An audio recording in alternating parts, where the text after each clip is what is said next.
Bom dia, pessoal, tudo bem? Deixa eu me apresentar para vocês. Eu sou o professor Leonel Credidio, da Uniateneu, dos cursos de gestão. Para vocês saberem, eu sou formado em administração de empresas, tive a oportunidade de estudar bastante, fiz 3 especializações completas em didática, metodologia e didática do ensino superior, fiz administração de marketing na Escola Superior de Propaganda e Marketing e fiz também administração estratégica no SEAG da FGV. Fiz 2 mestrados, um em comércio exterior e finanças internacionais na Universidade de Barcelona e fiz na UES economia do compartilhamento. Eu estou nessa batalha do magistério superior já tem bastante tempo. Mas o que eu posso dizer para vocês é que a minha realização está aqui. E eu já tive a oportunidade de dar muitas disciplinas da área de gestão. E sei qual é a importância de cada uma delas dentro desse contexto que vocês principalmente escolheram para colocar como alvo da vossa carreira profissional. Tá? Acho que vocês escolheram bem. Eu gosto dessa área. Então, vamos lá. Do que nós vamos falar aqui? Nós vamos conversar a respeito de organização, sistemas e métodos. Organização, sistemas e métodos é alguma coisa que apareceu na história das organizações. Logo depois da Revolução Industrial, quando as indústrias praticamente começaram a crescer, a aparecer, a se tornar uma parte fundamental da sociedade, para a sua própria sobrevivência, seu sustento. E, por mais caótico que parecesse no início, como elas ajudaram a gente chegar na qualidade de vida que nós gozamos hoje.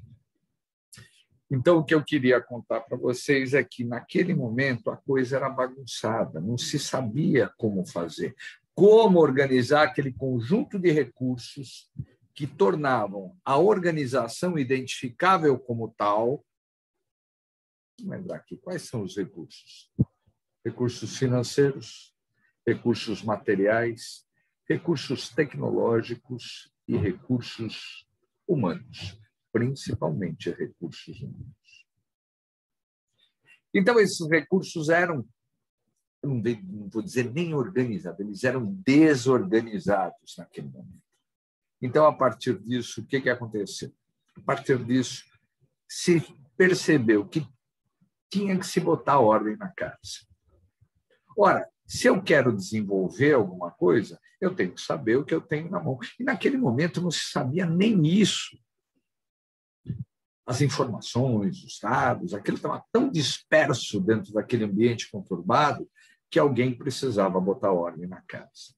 E o primeiro a trabalhar, vamos dizer assim, uma organização racional do trabalho foi um cara chamado Frederick Winslow Taylor. Tá? E, a partir dele, houve uma série de outros autores que foram comentando como as empresas, a partir das indústrias, deveriam ser organizadas. Houve Fayol, houve Maio, houve o pessoal da burocracia, o pessoal do estruturalismo, com Amitai Etzioni, houve os behavioristas, houve o desenvolvimento organizacional, houve o pessoal da teoria geral dos sistemas, houve o pessoal da teoria contingencial e muitos outros vêm estudando até hoje, nunca se parou de estudar como as organizações vêm fazendo os arranjos para que os seus recursos sejam produtivos na direção dos seus objetivos maiores. Tá? A gente até pode dizer que o objetivo das organizações pode ser traduzido em geração de riqueza. Escuta, professor, me diga uma coisa, a geração de riqueza é gerar lucro? Também. Mas há outras formas de geração de riqueza. Você pode dizer que geração de riqueza e que não é lucro? não é necessariamente lucro, é o desenvolvimento de uma tecnologia, a valorização das ações dessa organização, uma marca forte no mercado. Nós temos vários exemplos. A Amazon tinha lucros relativamente pequenos, porém, ela é a mãe de todo o comércio online.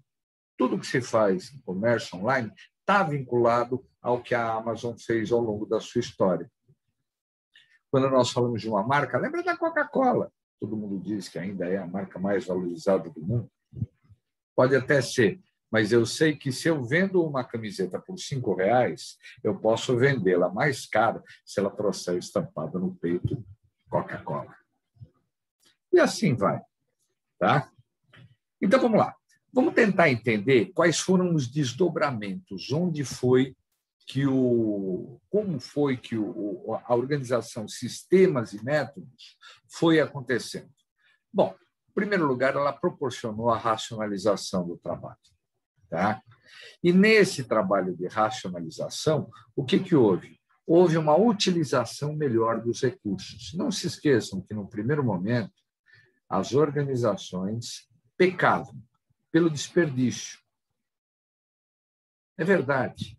O desperdício era uma coisa que acontecia tanto em matérias-primas, como em espaço, como em tempo de produção, como em, por exemplo, vamos ver aqui uma outra coisa que me chama muita atenção, que é no que diz respeito às horas trabalhadas.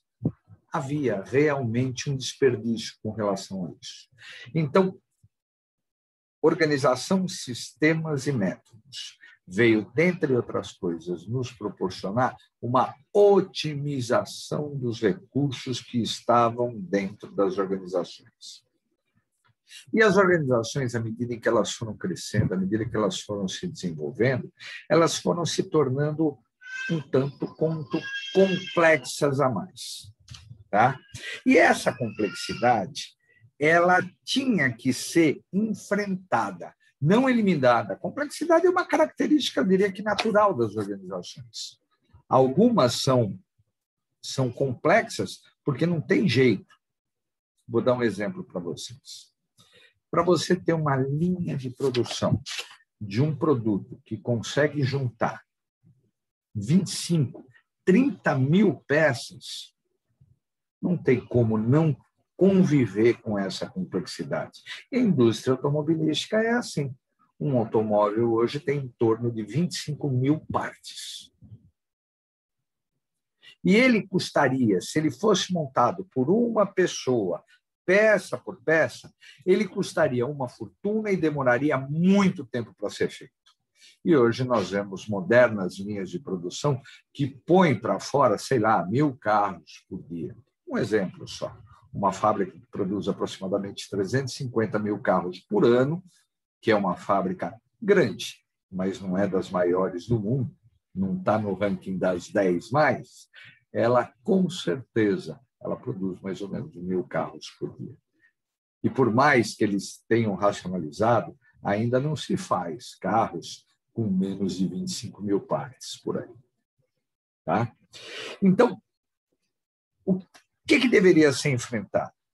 O que deveria ser enfrentado, em primeiro lugar, é que toda a rigidez de um processo desse poderia ser travado no caso de qualquer acidente, de qualquer distúrbio, de qualquer situação que viesse modificar o caminho que havia sido tratado.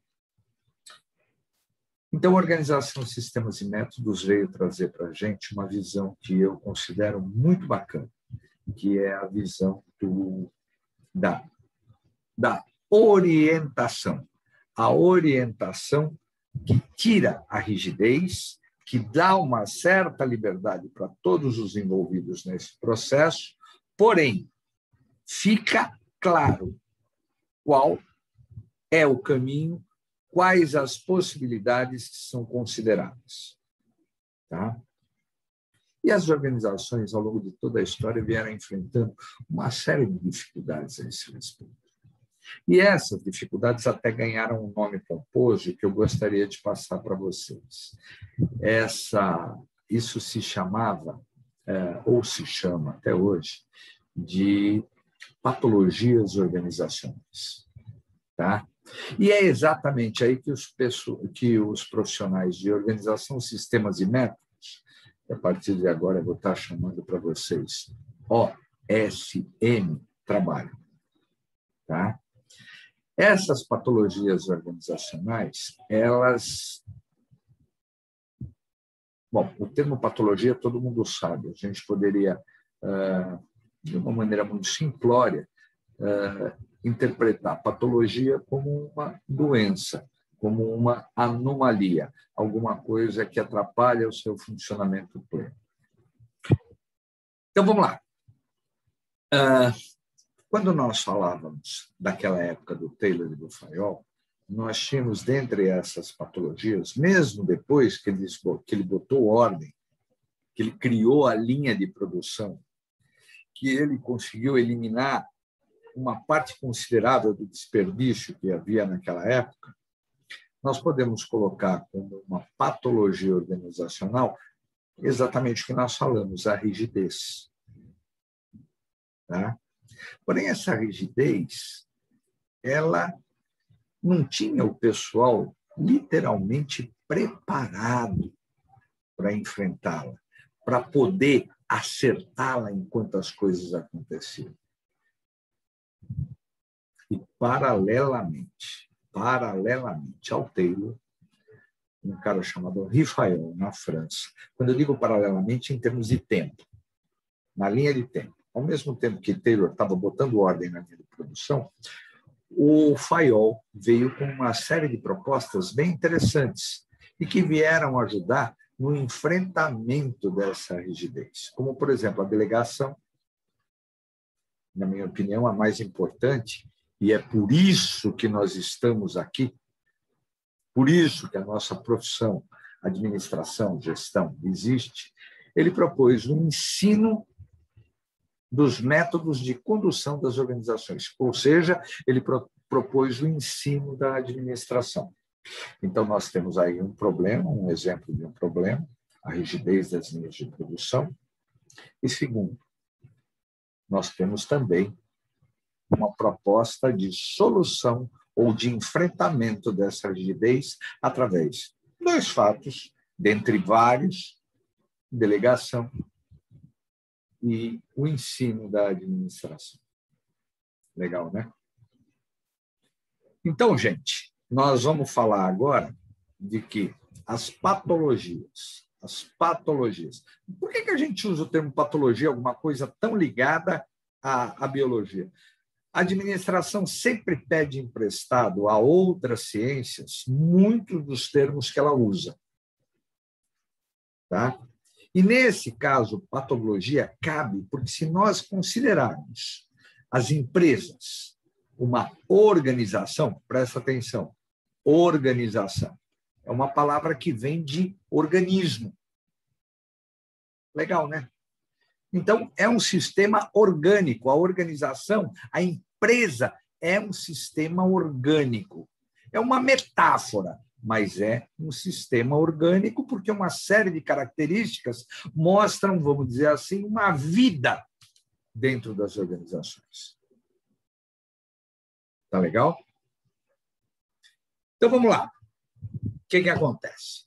Nós temos aí algumas coisas. Já que nós falamos de patologia, vamos tentar classificar essas patologias. Essas patologias, elas são classificadas entre mecânicas e orgânicas. As mecânicas estão mais relacionadas, por exemplo, a problemas burocráticos. O que é um problema burocrático? Imagina que há normas a serem cumpridas. Tá? As normas, muitas vezes, quando foram escritas, elas estavam vivendo uma realidade um pouco diferente daquela que é verificada quando essas normas são questionadas. Então, as normas precisam ser revistas. E uma característica das organizações burocráticas é que há normas. Tá? Escuta, burocrático não é aquele negócio de cartório, um monte de carimbo, um monte de reconhecimento. Então, a burocracia a gente pode jogar fora? É. Isso para os amadores. Nós somos profissionais. Então, quando alguém fala de burocracia para nós vamos lembrar da escola burocrática. E a escola burocrática deixou muita coisa boa para nós. Imagina só se não houvesse, em hipótese alguma, em nenhum momento da história, normas, leis, regulamentos. Complicado, né? Imagina só que toda a estrutura da nossa Uniateneu fosse uma estrutura absolutamente informal, sem ordem, sem normas, sem regulamentos. Não ia funcionar. Ia se perder. Tá? Essas normas, muitas vezes, eram permanentes, eram rígidas, tá? Mas precisava de alguma maneira serem enfrentadas. Então, muitas vezes, elas em si trazem instrumentos de revisão temporária da sua eficácia. Não é legal? Vamos falar a respeito aqui também do processo decisório das organizações. Quando você tem uma organização com as decisões absolutamente centralizadas em uma pessoa, num grupo de pessoas, nossa, como fica difícil. À medida em que essa organização cresce, enquanto sou eu o fundador da empresa e mais 2 colaboradores, é muito fácil a gente se comunicar, percebam, a gente se comunicar. E por mais que os sistemas de comunicação organizacional tenham se desenvolvido, uma organização muito grande, espalhada por um grande território, com milhões de clientes, como é que ficaria para resolver os seus problemas? Para ela sobreviver. Então, houve a necessidade da descentralização das decisões, houve a necessidade de um aprimoramento das estruturas organizacionais, houve necessidade de vamos dizer assim, de uma construção nova, de novas ideias, de novos valores. E organização, sistemas e métodos contribuiu diretamente para isso. Então, nós verificamos aqui as patologias mecânicas, são essas, burocráticas, permanentes, rígidas, são aquelas decorrentes de decisões centralizadas, baseadas na hierarquia e no comando, interações absolutamente verticais. Eu digo interações verticais, são aquelas que ocorrem só no sentido ascendente e descendente do organograma de uma organização. Por outro lado, nós temos patologias orgânicas. E as patologias orgânicas são aquelas decorrentes de excesso de flexibilidade, de adaptações mal feitas, de transições sem a devida preparação. Isso proporcionando, inclusive, uma amplitude de comando que você chega ao ponto de não saber quem que lidera o processo. Tá? Decisões excessivamente descentralizadas. Então, nós podemos dizer que as patologias das organizações, elas decorrem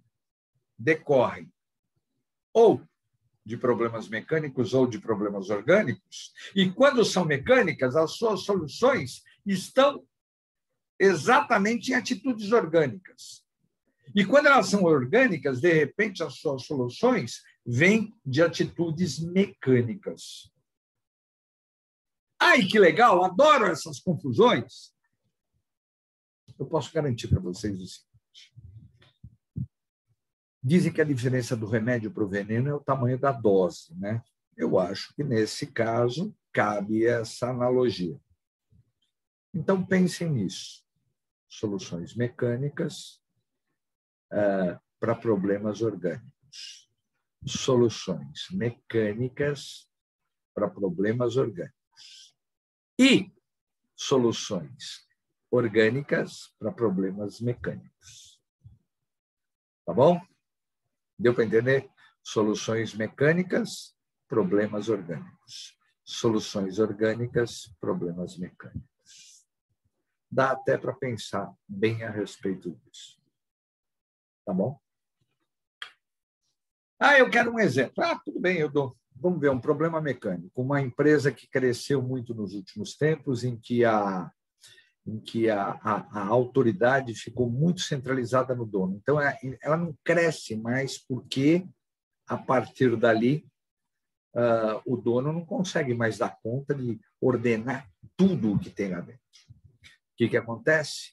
Tem que partir para uma flexibilização da estrutura, tem que partir para uma estrutura que tenha a capacidade de se adaptar com velocidade.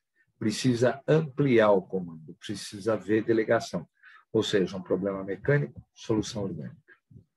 Imagina que a mesma empresa, o dono com um perfil completamente diferente.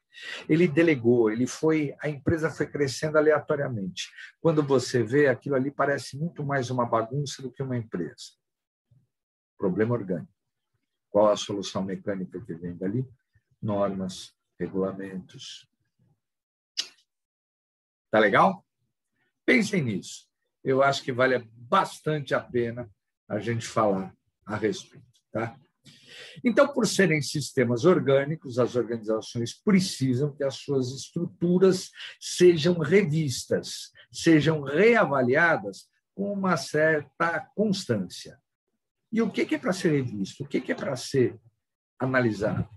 Se analisa a parte estratégica da empresa, ou seja, como foi determinada a estratégia que a empresa está vivendo. Como ela é com relação a si, com relação à sua concorrência. Veja se a estrutura está adequada àquele momento, àquela realidade do mercado. Qual a tecnologia que nós estamos utilizando? Como é trabalhada a dimensão humana da nossa organização? Na minha opinião, eu acho que isso é de todo mundo, a dimensão humana da organização talvez seja a mais importante das dimensões. Tá bom? Então, vamos lá. Dentre as patologias, a gente pode relacionar algumas. Tá? A gente conhece organizações que se caracterizam por serem paranoicas. Tá? É aquela que tem uma ênfase excessiva no controle. O controle para ela é alguma coisa tão importante, que ninguém está preocupado com a entrega que lhe é responsabilidade. As pessoas estão preocupadas no controle. Eu me lembro muito de uma frase, de uma música do Oswaldo Montenegro. Eu amava como amava o pescador que se encanta mais com a rede do que com o mar. Perda de foco, né? Tá? Então, o que acontece? Essas organizações paranoicas são aquelas que ficam absolutamente voltadas para os controles. Os controles são o seu ponto mais importante. E não a satisfação da necessidade dos clientes. Não a geração de riqueza através da necessidade da satisfação da necessidade dos clientes. Tá? Primeira patologia, organizações paranoicas. Segunda patologia que eu queria falar para vocês, as organizações compulsivas. Tá? É aquela que é focada única e exclusivamente no perfeccionismo dos seus detalhes. Eu vou confessar para vocês, às vezes a minha mulher vira para mim, grita comigo e diz: você tem toque, porque eu gosto das coisas organizadas, tal. Porém, isso que, no caso, faz parte da convivência entre marido e mulher, de uma família, muitas vezes nas organizações atingem níveis que são preocupantes. Qual é o nível de qualidade que a minha entrega tem que ter? Eu diria que é a qualidade ótima. Opa, provou. Eu diria que é a qualidade ótima. E o que é a qualidade ótima? Senão aquela que nos traz uma proposta de equilíbrio na utilização dos recursos disponíveis e do resultado que se deseja. Então, as organizações compulsivas são aquelas que perdem o foco desse equilíbrio que eu falei para se preocupar com detalhes. Tá legal? Depois nós temos também as organizações teatrais, são aquelas dramáticas, são aquelas histéricas, são aquelas que vivem um ambiente de tensão permanente, ou por vaidade, ou por incompetência, ou por insegurança. Não dá para dizer qual é o motivo para essa teatralidade, qual é o motivo para esse drama. Eu diria para vocês que são vários. Então, nós podemos atuar nesse tipo de organização também. Tem a organização que a gente chama de depressiva. Tá? As organizações depressivas, vamos falar o português, claro. Hoje as organizações estão numa fase depressiva. O que não quer dizer que elas são depressivas. O momento é muito difícil. Eu tenho 61 anos de idade e eu confesso a vocês que eu nunca vivi nada parecido com o que nós estamos vivendo hoje. Mas o que eu posso garantir é que nós vamos sair dessa. Vai dar certo. Então, quando der certo, seja mais cedo ou seja mais tarde, a gente vai sair desse processo chato, desse processo desse momento que a gente poderia chamar de depressivo. Agora, as organizações depressivas, elas não saem. Tá? As práticas da organização, elas dificultam a delegação, o processo decisório, a resolução de problemas como um todo. Elas precisam ser tratadas com muito cuidado, sob pena de... Vocês já viram uma pessoa com depressão? Depressão que dizem que é o mal do século XXI? É complicado, precisa de tratamento profissional. E é isso que nós vamos ver na nossa organização Sistemas e Métodos. Algumas propostas para sair dessa situação. E, finalmente, nós temos também a organização esquizoide, como uma patologia a ser enfrentada. A esquizoide é aquela que é desintegrada. Cada departamento, cada setor, cada liderança funciona como uma empresa autônoma e elas se combatem. Como é que é? É verdade. São departamentos, setores, lideranças inimigos. Como é que pode haver isso dentro da organização? Então, o termo autofágico foi usado por alguns autores para determinar esse tipo de organização onde todo mundo compete. Tá? Então, nós temos doenças econômicas, nós temos doenças financeiras, nós temos doenças técnicas, nós temos doenças mercadológicas, nós temos doenças administrativas e temos doenças também comportamentais. E nós precisamos enfrentá-las. Agora, para fazer esse enfrentamento, existe a necessidade de nós partirmos para um processo profissional, seguro, de alto nível, de diagnóstico empresarial. Tá? Diagnóstico empresarial. E o que é o diagnóstico empresarial? É você identificar o que é o problema. Onde está o problema? Quem são as pessoas envolvidas com o problema? Quando esse problema começou? Por que esse problema começou? E, a partir disso, você entra com uma proposta de como resolver esse problema. Você, futuro profissional de organização, sistemas e métodos, você... então quer dizer que eu vou ter no meu crachá organização, sistemas e métodos? Se a organização for muito grande, sim. Porém, numa organização pequena, essa cultura, o conhecimento de organização, sistemas e métodos tem que estar na mão dos gestores responsáveis pelo andamento da organização.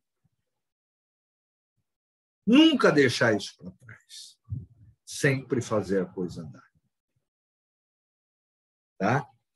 Então, nós vamos trabalhar aí a estrutura organizacional, nós vamos trabalhar um sistema de controle mais rico, e esse diagnóstico tem que ser feito de forma profissional, tem que usar metodologia. Creio que a maior parte de vocês já deve ter visto a disciplina de Teoria das Organizações.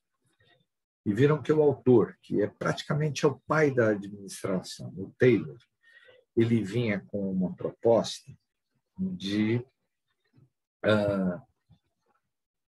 controlar aquilo que estava desorganizado. Tá? Ele vinha com uma proposta científica de identificação do que estava acontecendo. Como ele falava de uma linha de produção, ele partiu para o sistema de tempos e movimentos, ou seja, a mensuração do que o empregado fazia e quanto tempo ele levava para fazer esse trabalho. Então, nós vamos partir, não tempos e movimentos necessariamente, mas nós precisamos, em primeiro lugar, identificar qual é o problema. Depois nós vamos para a coleta das informações, de todas as informações que estão disponíveis e que nos permitem enxergar esse problema de uma forma mais ampla.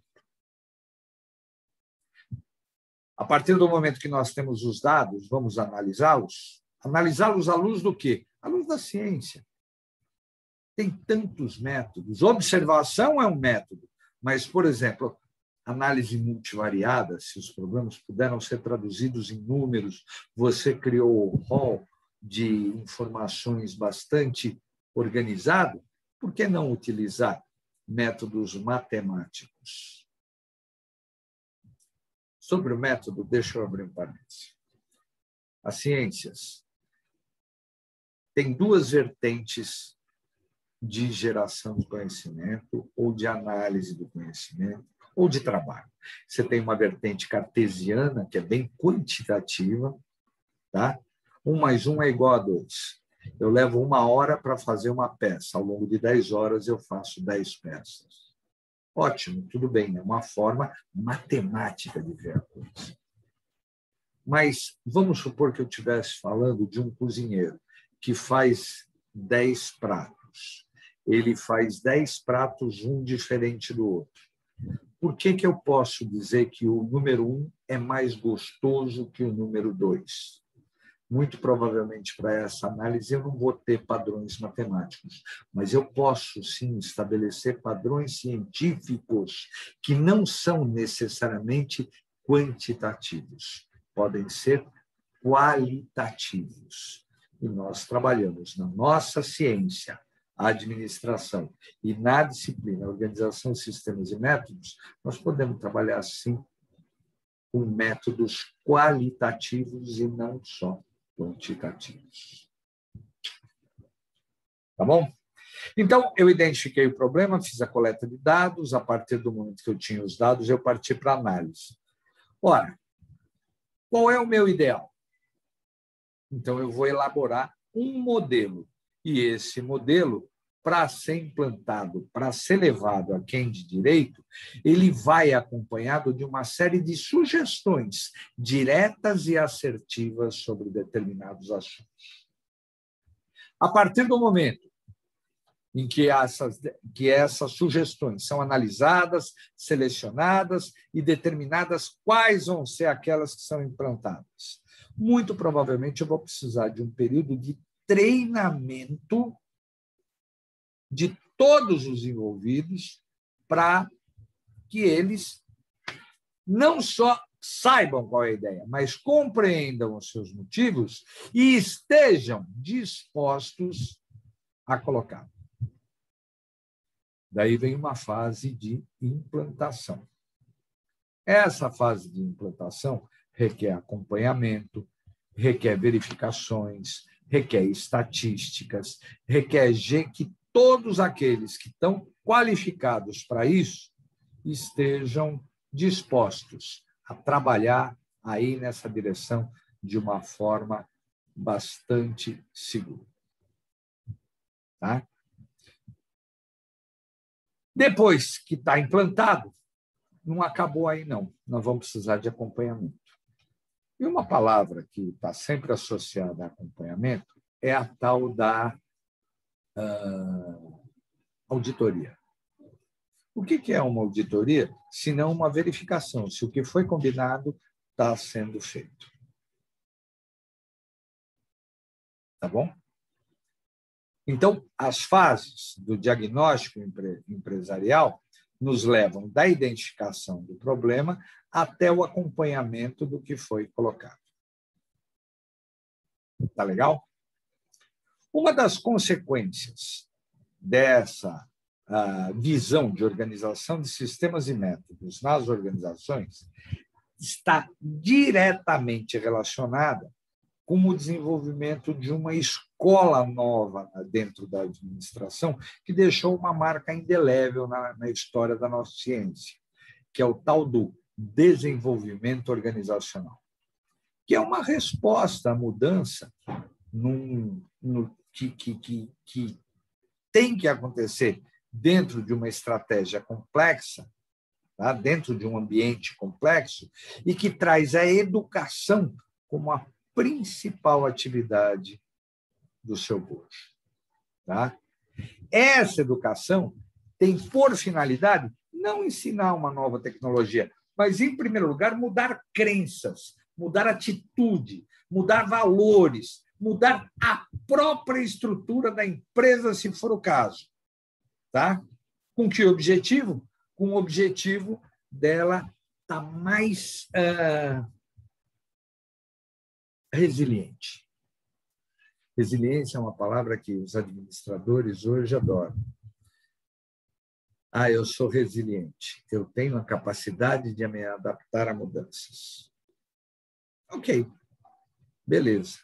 Mas a grande verdade é que toda vez que nós falamos de mudança, nós encontramos resistências, porque os focos de poder mudam, as pessoas são tiradas da sua zona de conforto,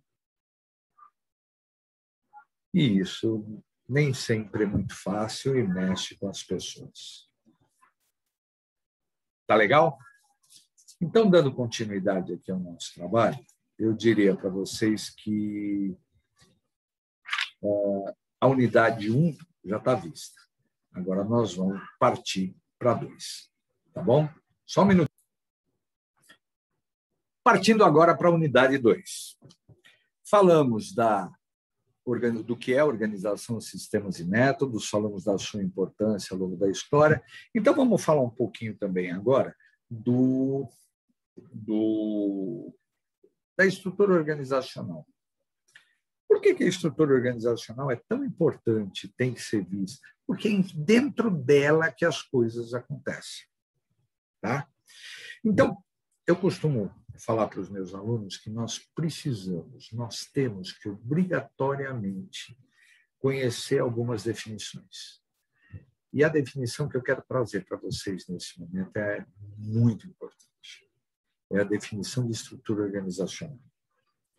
Estrutura organizacional é um conjunto ordenado de respostas, autoridades, comunicações e decisões dentro de uma organização.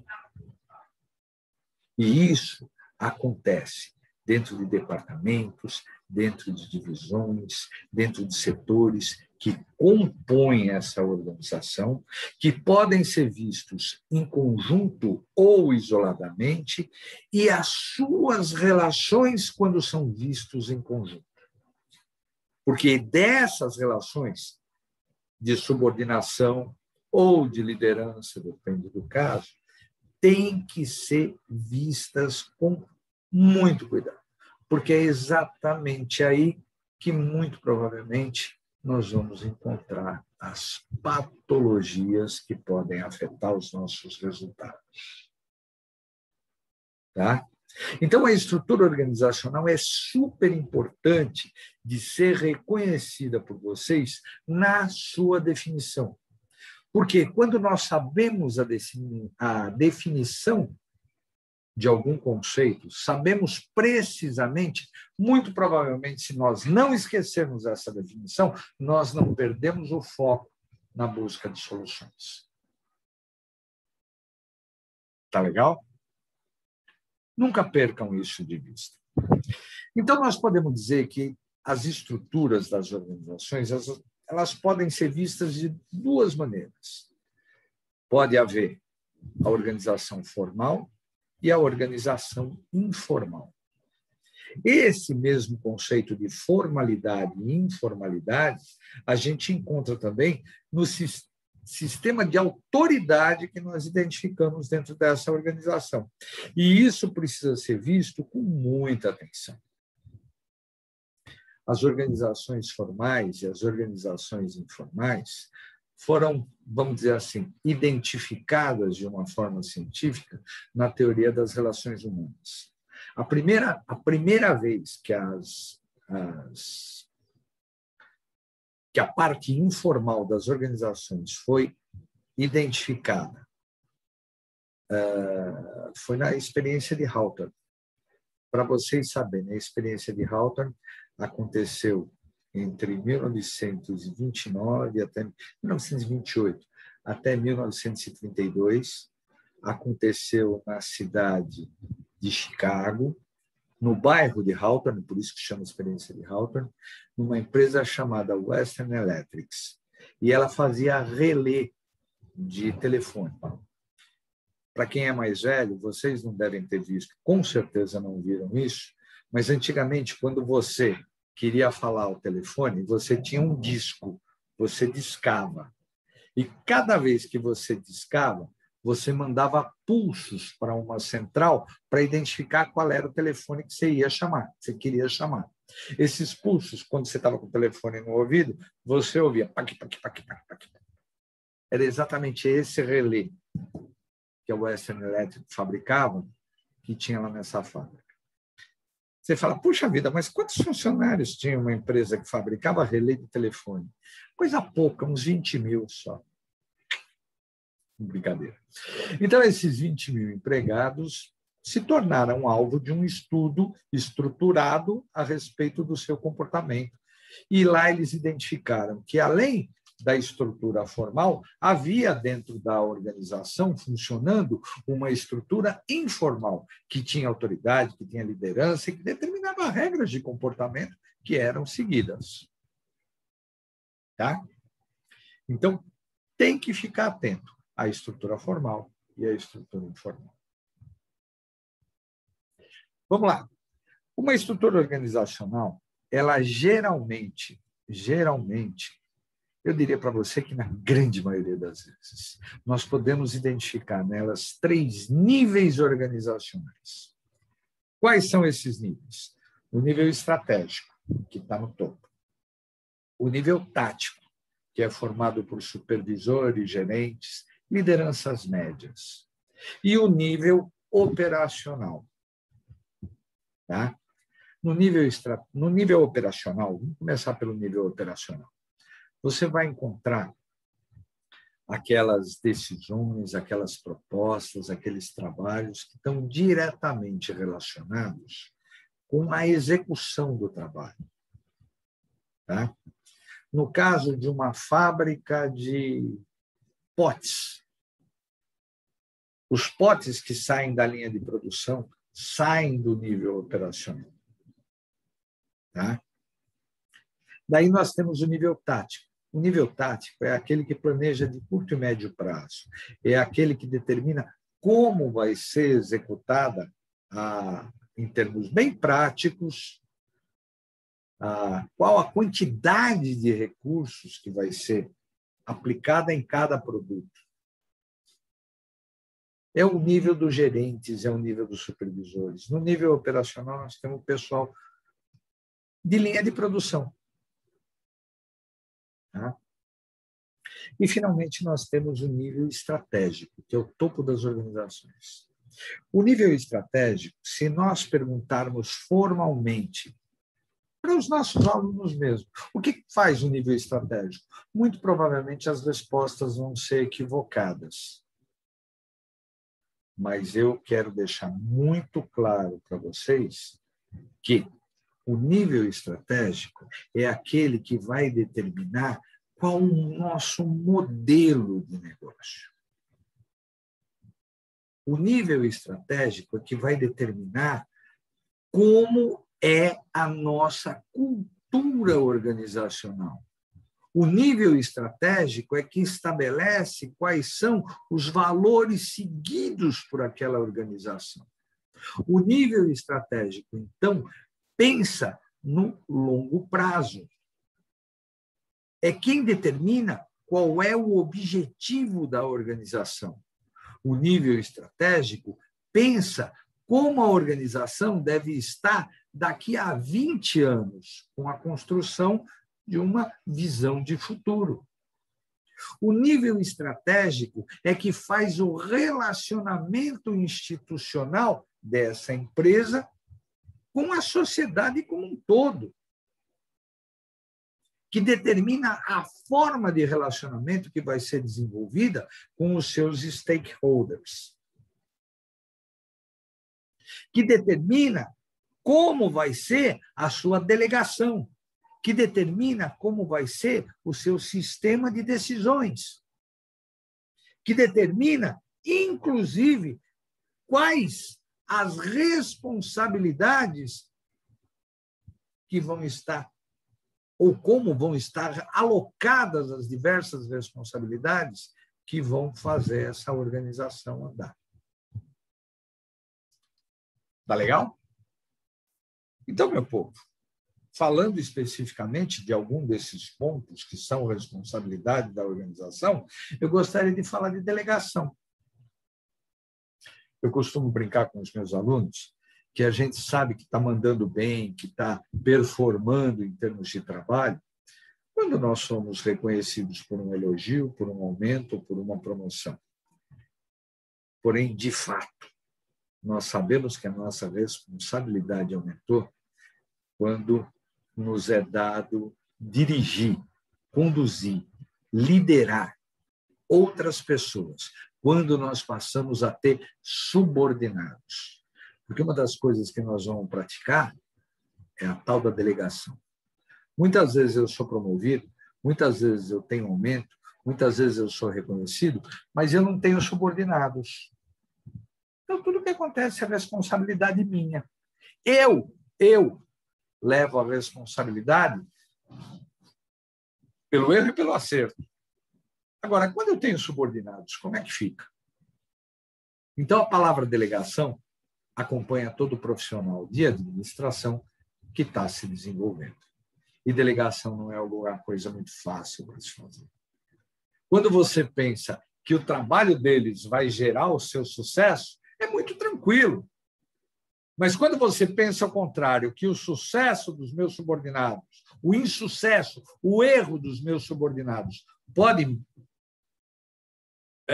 fazer com que eu seja visto como um fracasso, e caramba, aí a coisa pega. Então, o que eu tenho que levar em consideração para ver como fazer essa delegação? Eu preciso estar num ambiente propício a que as pessoas busquem se desenvolver. Dentro da cultura da empresa, é necessário que haja, vamos dizer assim, uma possibilidade de esse crescimento ser encampado. Não adianta nada eu ter colaboradores, ser responsável por eles, se eu não tenho alçada sobre eles. Isso é muito comum, tá?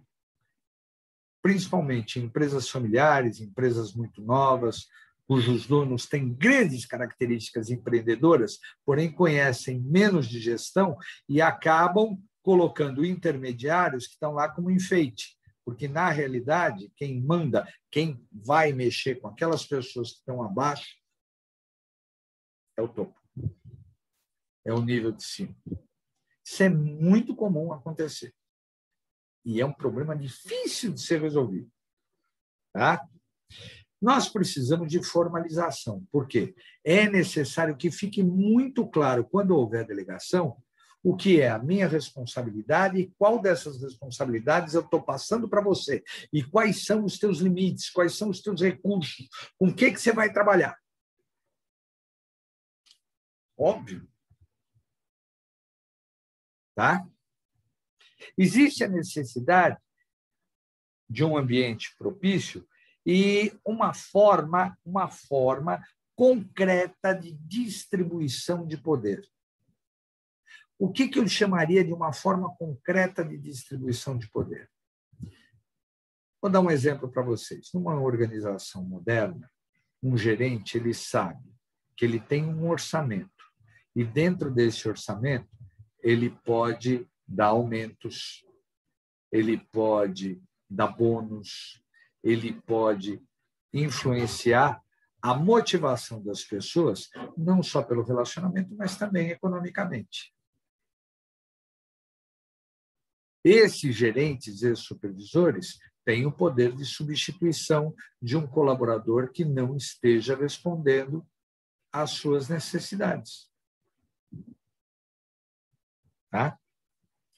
Existe a necessidade de nós estarmos inteiramente cientes de qual é a estratégia da empresa.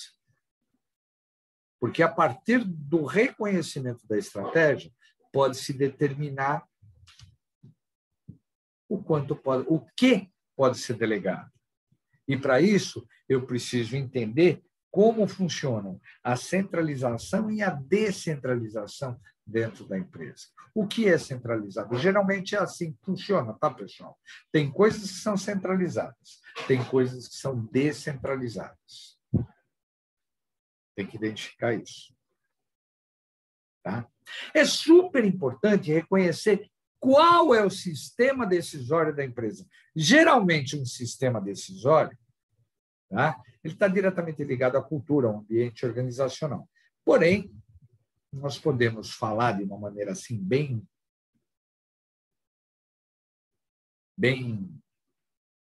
técnica, que o sistema decisório ele passa pela identificação de quais são os dados que eu tenho, como esses dados foram transformados em informação, como essa informação sai desse status e vai para o status de conhecimento. E, a partir do momento que eu absorvo esse processo e o aplico de forma eficaz, eu posso dizer que eu já sou detentor de alguma sabedoria. Eu acho que vale bem a pena lembrar desse detalhe. Tá bom? Finalmente, eu queria falar para vocês também de um sistema de responsabilidade formal. Isso tem muito a ver com os primeiros anos da administração e continua valendo até hoje. Nós costumamos usar os termos linha e staff para nos referirmos aos diversos órgãos, departamentos, setores, pessoas que existem dentro de uma organização e como é a responsabilidade deles. Quando nós falamos de linha, nós estamos falando daquela parte do organograma que é bem linear e vem para baixo. Esse é o pessoal que opera a organização. Esse é o pessoal que pensa taticamente a organização. E o pessoal também, quando nós chegamos ao topo, o pessoal que pensa estrategicamente a organização. Isso é linha. E staff, o que é? Staff é aquilo que dá assessoramento. O staff não manda, o staff assessora, aconselha.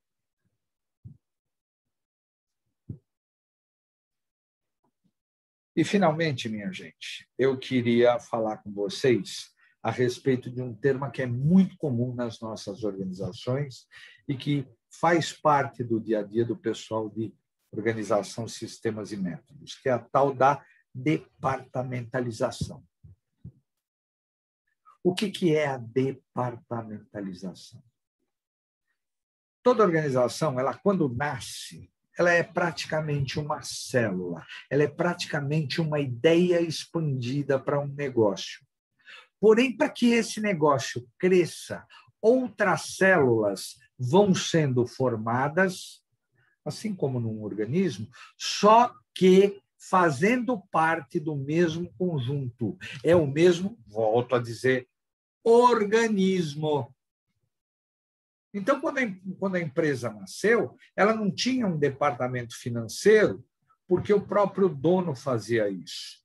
E ele contratou alguém no comercial para ajudá-la a desenvolver. Esse comercial é bem sucedido e o financeiro tem que ter uma pessoa, porque o dono está preocupado agora com a produção, está preocupado com o comercial, está preocupado. Então, a organização vai crescendo. E como é que pode se dar essa departamentalização? Ela pode se dar por atividade, ou seja, o comercial fica num núcleo, o financeiro num outro núcleo, a produção num outro núcleo, o recursos humanos num outro núcleo. Isso é por atividade. Esses agrupamentos também podem ser, por exemplo, por produto. Duas empresas que fazem produtos distintos. Tá? Imagina uma concessionária de veículos. Você tem uma área de pós-venda, que é a área que cuida de peças, que cuida de serviços, e tem uma área de vendas que cuida da venda dos carros. São duas áreas distintas. Tá? São dois, aspas, produtos distintos. As organizações também podem ser departamentalizadas por critérios geográficos. Vamos dizer que é uma área muito grande, muito difícil de tomar conta. Então, eu vou criando regionais. Ok? Então, meus queridos, em cima dessa realidade, eu encerro aqui o nosso primeiro encontro. Me coloco à disposição de vocês. leonel.credidio@professor.uniateneu.edu.br. Fiquem à vontade, entrem em contato comigo, qualquer dúvida que houver. Eu tenho certeza que vocês têm um grande tutor nessa disciplina também, e as tuas ordens. Tá bom? Prazer imenso estar com vocês e até o nosso próximo vídeo. Tchau.